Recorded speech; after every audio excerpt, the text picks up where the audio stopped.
بسم اللہ الرحمن الرحیم نحمده ونصلی ونسلم علی رسولہ الکریم وعلی آلہ الطیبین واصحابہ الطاہرین اما بعد۔ حضرات گرامی، چند دن پہلے کراچی میں ایک واقعہ رونما ہوا۔ چھوٹا سا بچہ، تقریباً 2.5 سے 3 سال کا بچہ، اپنی ماں کے ساتھ ایک اسٹور سے شاپنگ کرنے کے بعد باہر جا رہا تھا، تو راستے میں ایک گٹر جو ہے کھلا ہوا ہے، ہول جو ہے کھلا ہوا ہے۔ بچہ ہے، اسے اس چیز کا پتہ نہیں، اسی میں گر جاتا ہے، اور پھر 1 دن کے بعد اس بچے کی لاش ملتی ہے۔ وہ بچہ ماں کے سامنے ہی اس ہول میں چلا جاتا ہے۔ تو اس میں بتانا یہ ہے کہ ہمارے ہاں اس ملک پاکستان کے اندر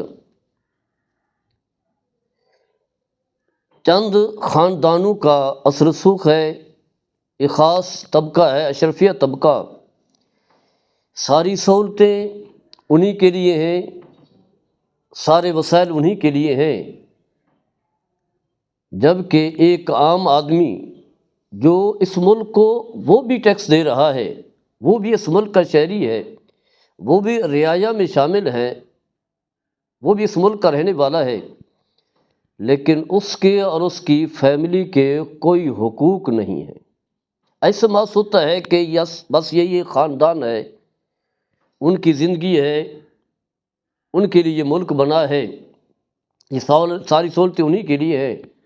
ہم تو زمین پر چلنے والے، رینگنے والے کیڑے مکوڑے ہیں، اس لیے کسی کو کوئی پرواہ نہیں ہوئی۔ بچہ اس دنیا سے چلا گیا، موت کے آغوش میں چلا گیا، ماں پر کیا گزری، باپ پر کیا گزری، کسی کو کوئی احساس، کوئی پرواہ نہیں ہوئی کہ یہ بھی انسان ہے، یہ بھی معاشرے کا فرد ہے۔ لیکن کیونکہ چند خاندان اس ملک پر قابض ہو گئے اور اپنی فیملی کی وقت کو تو برقرار رکھا، اپنے حقوق تو جترائے، لیکن عوام کے لیے کوئی حقوق جو ہے نہیں ہے، ان کے لیے کوئی وسائل نہیں ہے۔ جبکہ یہ بات واضح ہے کہ یہ ساری اللہ کی مخلوق ہے، اللہ کے ہاں تو کوئی تمیز نہیں ہے، غریب امیر کی کوئی تمیز نہیں ہے، حقوق کے حوالے سے کوئی تمیز نہیں ہے، سارے کے سارے اللہ کے ہاں برابر ہیں۔ اور یہ بات واضح ہے کہ ایک جان کا چلے جانا بلا وجہ، ناحق طریقے سے، ایک تو ہے نا حق طریقے سے قتل کے بدلے میں قتل ہے، یا کوئی بدکاری کا ارتکاب کرتا ہے تو اسے سنسار کیا جاتا ہے، تو یہ تو ہے حق کے بدلے میں تو ٹھیک ہے، لیکن ناحق کسی کی جان لے لینا ایسے ہے گویا کہ پوری نوع انسانی کی جان لینا ہے۔ من قتل نفسا بغیر نفس او فساد فی الارض فکأنما قتل الناس جميعا ومن احیاها فکأنما احیا الناس جميعا۔ فرمایا کہ جو شخص کسی ایک کی ناحق طریقے سے جان لے لیتا ہے تو وہ ایک فرد کا قاتل نہیں ہوتا، بلکہ پوری نوع انسانی کا قاتل بن جاتا ہے۔ اس کی وجہ یہ ہے پھر قتل کی راہیں جو ہے وہ کھل جاتی ہیں، قاتل کو پھر کوئی احساس نہیں ہوتا کہ میں نے ایک جان لی ہے، ایک لینے کے بعد پھر دوسری لیتا ہے، پھر جب وہ ایک قدم اٹھاتا ہے تو دوسرا بھی اس کے راستے پر چلتے ہوئے لوگوں کی جانیں جو ہے لیتا چلا جاتا ہے، پھر قتل جو ہے وہ عام ہو جاتا ہے۔ جیسا کہ ہم دیکھتے ہیں یہ پہلا بچہ نہیں ہے جو اسی کے اندر جو ہے خول کے اندر جو ہے چلا گیا، اس سے پہلے جو ہے کئی واقعات جو ہے رونما ہو چکے ہیں، اور پھر اداروں کو کسی کا کوئی احساس نہیں ہوا۔ اس کی وجہ یہ ہے کہ غریب کا بچہ تھا، غریب کا بچہ ہونے کی وجہ سے جو ہے اس کی کوئی حیثیت اور کوئی وقت نہیں تھی۔ اگر یہ کسی وزیر کا مشیر بیٹا ہوتا، کسی گورنر کا، کسی جنرل کا،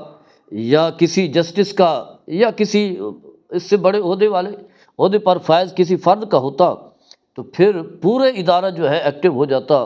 اور پھر جہاں جہاں جو ہے یہ گٹر کھلے ہوئے ہیں انہیں جو ہے بند کر دیا جاتا، پورے شہر میں سہولتیں ہی سہولتیں ہوتی، کیونکہ ایک فرد سمجھا یہ جاتا ہے کہ بس یہی خاندان ہے جن کی جان، مال، عزت و آبرو اور خون جو ہے وہ قیمتی ہے، باقی کسی کا جو ہے کوئی خون قیمتی نہیں ہے۔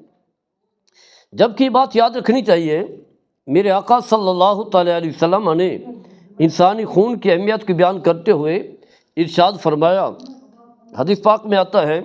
راوی کہتے ہیں حضرت عبداللہ بن عمر رضی اللہ تعالیٰ عنہما اس حدیث کے راوی ہیں، فرماتے ہیں کہ رأیت رسول اللہ صلی اللہ علیہ وسلم یطوف بالکعبہ، میں نے دیکھا رسول اللہ صلی اللہ تعالیٰ علیہ وسلم طواف بیت اللہ کر رہے ہیں، وَيَقُولُ، اور پھر آپ نے فرمایا، ما اطیبک واطیب ریحک، ما اطیبک واطیب ریحک، ما اعظمک واعظم حرمتک، فرمایا کہ تو کتنا ہی عمدہ ہے، تیری خوشبو عمدہ ہے، تیری حرمت، تیری عزت اور تمہاری وقت جو ہے کتنا ہی عمدہ ہے۔ اس کے بعد آپ نے فرمایا، والذی نفس محمد بیدہ، اس ذات کی قسم جس کے قبضہ قدرت میں محمد صلی اللہ تعالیٰ علیہ وسلم کی جان ہے، فرمایا لحرمت المؤمن اعظم عند اللہ حرمتا منک مالہ و دمہ، فرمایا کہ اللہ کی قسم، مومن کی جان، مومن کی حرمت، مومن کی عزت، حیثیت اور وقت، یعنی اس کا مال ہو یا اس کی جان ہو، اللہ کے ہاں تمہارے مقابلے میں زیادہ اہمیت کی حامل ہے۔ یعنی اللہ کا گھر ہے، خانہ کعبہ ہے، جہاں مسلمان جا کر کے طواف بیت اللہ کرتے ہیں، جہاں ایک نماز پڑھنے کا ثواب جو ہے 1,00,000 کے برابر ہے، اتنی عظیم جگہ ہے جس کے دیدار بھی باعث برکت اور باعث ثواب ہے، اس کی بھی حیثیت ہے، اس کی بھی عزت ہے، کیونکہ بیت اللہ ہے، اللہ کا گھر ہے، اور وہاں عمرہ ہوتا ہے، طواف بیت اللہ ہوتا ہے، بہت سارے اعمال سر انجام دیے جاتے ہیں، تو اس کی حیثیت، وقت، احترام اور حرمت بہت زیادہ ہے۔ لیکن میرے آقا صلی اللہ تعالیٰ علیہ وسلم نے اس بات کو واضح کیا ہے کہ مومن و مسلمان کی جان، مال، عزت و آبرو، اس کا خون، اس کی حیثیت اور وقت، فرمایا تمہاری عزت، حیثیت اور وقت سے بھی بڑھ کر کے ہے۔ تو میرے آقا صلی اللہ تعالیٰ علیہ وسلم نے ایک اصول بیان کیا ہے کہ ہر انسان جو ہے بغیر کسی تخصیص و امتیاز کے، ہر ایک کی حیثیت، وقت اور قدر و منزلت ہے۔ جب ہم اپنا جائزہ لیتے ہیں تو دیکھتے ہیں کہ ہم کہاں کھڑے ہیں، ہم کیا سوچتے ہیں، خاص کر کے وہ لوگ جو بڑے عہدوں پر بنا جمع ہیں، ان کے اوپر جو ہے ذمہ داری تو زیادہ عائد ہوتی ہے، وہ اپنی ذات، اپنی فیملی کے حقوق کا خیال رکھنے کے بجائے باقی رعایا کے حقوق کا جو ہے وہ زیادہ خیال رکھیں، ان کی عزت، جان، مال، عزت و آبرو کا جو ہے زیادہ خیال رکھیں۔ لیکن معاملہ جو ہے برعکس ہے، وہ یہ سمجھتے ہیں کہ بس ہم ہی ہیں اور ہماری ہی حیثیت ہے، یا ہمارے جو بچے ہیں ان کی حیثیت ہے، ان کے لیے ساری سہولتیں ہیں،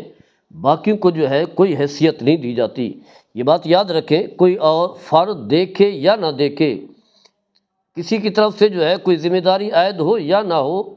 اللہ تبارک و تعالیٰ اعمال کو دیکھ رہا ہے، افعال کو دیکھ رہا ہے اور کردار کو دیکھ رہا ہے۔ اور میرے آقا صلی اللہ تعالیٰ علیہ وسلم کا واضح فرمان ہے، فرمایا کلکم راعٍ وکلکم مسئول عن رعیتہ، تم میں سے ہر ایک شخص کے اوپر جو ہے ذمہ داری عائد ہوتی ہے، کوئی نہ کوئی اپنی ذمہ داری لے کر کے بیٹھا ہوا ہے، خاص کر کے جو سربراہ ہے، کوئی کسی ادارے کا سربراہ ہے، ملک کا سربراہ ہے، یا کوئی بھی ادارہ چلا رہا ہے، اس کے اوپر جو ہے ذمہ داری زیادہ عائد ہوتی ہے، کیونکہ اس کے ماتحت کئی لوگ جو ہے وہ کام کر رہے ہوتے ہیں، کئی لوگوں کے حقوق کا اس نے خیال رکھنا ہوتا ہے۔ تو حدیث پاک میں بھی آتا ہے قیامت کے دن جو شخص جو ہے لوگوں کے حقوق کا خیال نہیں رکھتا اور خیانت کرتا ہے، آج شکنی کرتا ہے، لوگوں کے ساتھ جو معاہدہ کیا ہوا اسے توڑتا ہے، تو اس کے لیے جو ہے بہت بڑا جو ہے جھنڈا جو ہے گاڑا جائے گا کہ شخص جو ہے خائن ہے، یہ خیانت کرنے والا ہے، دھوکہ دینے والا ہے اور لوگوں کے حقوق کو پورا کرنے والا نہیں ہے۔ تو ہم تو یہ سمجھتے ہیں کہ بس ہمیں جو ہے کرسی مل گئی، پروٹوکول مل گیا، بڑی بڑی گاڑیاں مل گئیں، بڑی بڑی سہولتیں مل گئی تو ہم بڑے خوش نصیب ہیں۔ تو ایسا نہیں ہے، آپ خوش نصیب تب ہیں اگر لوگوں کے حقوق کا خیال رکھیں گے، اپنی ذات پر دوسروں کو ترجیح دیں گے، تب جو ہے آپ خوش نصیب ہیں، ورنہ آپ جو ہے بد نصیب ہیں۔ قیامت کے دن اللہ کی بارگاہ میں آپ کو کھڑا کیا جائے گا، اور پھر یہی لوگ جس کو آپ نے ستایا ہے زبان کے ذریعے سے، ہاتھ کے ذریعے سے، یا لوگوں کو انہیں سہولتیں نہ دے کر جو کسی جس کو بھی تکلیف دی ہے، وہ سارے کے سارے جو اللہ کی بارگاہ میں حاضر ہو کر کے تمہارے خلاف اپنا مقدمہ جو ہے پیش کریں گے۔ تو اس چیز کا احساس کرنا چاہیے۔ میرے آقا صلی اللہ تعالیٰ علیہ وسلم نے ارشاد فرمایا کسی کی جان لینا تو خیر بہت بڑی قیمتی چیز ہے، یہاں تک کہ آپ صلی اللہ تعالیٰ علیہ وسلم نے فرمایا کہ انسان کی جان، عزت و آبرو اتنا قیمتی ہے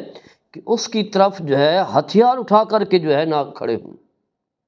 تاکہ اس بیچارے کو تکلیف نہ ہو سکتا ہے کہ ہتھیار آپ کے ہاتھ سے جو ہے والگ ہو جائے اور اس کی جان جو ہے وہ چلی جائے۔ تو آپ نے فرمایا لا یشیر احدکم الی اخیہ بالصلاح فانہ لا یدری احدکم لعل الشیطان ینزع فی یدہ فیقع فی حفرۃ من النار۔ فرمایا کہ تم میں سے کوئی شخص جو ہے اپنی بھائی کی طرف جو ہے ہتھیار سے بھی اشارہ نہ کرے، ایسی جو ہے پسٹل ہے یا بندوق ہے، جو چیز بھی ہے، چھری ہے، اس کی طرف اشارہ نہ کرے تم میں سے۔ فرمایا تم میں سے کوئی شخص نہیں جانتا کہ شاید شیطان جس کے ہاتھ کو جو ہے ڈگمگا دے، جس کی وجہ سے جو ہے وہ قتل ناحق کے نتیجے میں جہنم کے گڑھے میں جا پہنچے۔ یعنی ویسی تو جان بوجھ کر اس نے نہیں کیا، لیکن اس کے غلط قدم کی وجہ سے، جو غلط عمل کی وجہ سے وہ شخص جو ہے دوسرے کی جان چلی گئی، یا اس کے عضو جو ہے وہ ضائع ہوا، اس شخص کی وجہ سے جو ہے جس کے پاس ہتھیار ہے، جس نے اس کی طرف اشارہ کیا ہے، وہ دوزخ کی آگ میں جو ہے وہ جلے گا۔ تو اس میں میرے آقا صلی اللہ تعالیٰ علیہ وسلم نے انسان کی جان اور اس کی خون کی جو ہے اہمیت کو بیان کیا ہے، جبکہ ہم ہیں مستی کی زندگی گزار رہے ہیں، قتل عام کرتے چلے جاتے ہیں، خون بہاتے چلے جاتے ہیں، لیکن کیونکہ وہ غربا کا خون ہوتا ہے، محسوس ہوتا ہے، بڑے لوگوں کو اس چیز کا علم ہوتا ہے کہ یہ لوگ جو ہے کہاں عدالتوں میں جائیں گے، اور عدالتوں میں جائیں گے بھی تو ایسی دھکے کھاتے رہیں گے، ذلیل ہوتے رہیں گے، ان کا سرمایہ بھی ضائع ہوگا، وقت بھی ضائع ہوگا، عزت بھی نہیں رہے گی، کیونکہ عدالتیں تو ہمارے لیے بیٹھی ہیں، وہ ہمارا اپنا ہی خاندان ہے، اپنا قبیلہ ہے، وہ ہمارے لیے فیصلے کریں گے۔ تو سوچنا چاہیے دنیا میں آپ جو ہے کہیں نہ کہیں آپ بچ سکتے ہیں، بھاگ سکتے ہیں، اپنے لیے وسائل استعمال کر کے اپنی جان مال محفوظ کر سکتے ہیں، لیکن ایک قیامت کی گھڑی بھی ہے، ایک وہ عدالت بھی ہے جہاں آپ نے اللہ کی بارگاہ میں حاضر ہونا ہے۔ پھر نہ کوئی سفارش، نہ دولت، نہ مال، نہ وسائل، نہ خاندان، نہ قبیلہ، نہ عہدے، کچھ بھی نہیں ہوگا، اکیلا شخص جو اللہ کی بارگاہ میں حاضر ہوگا۔ اللہ تعالی ہم سب کو سمجھ عطا فرمائے۔ وما علی البلاغ۔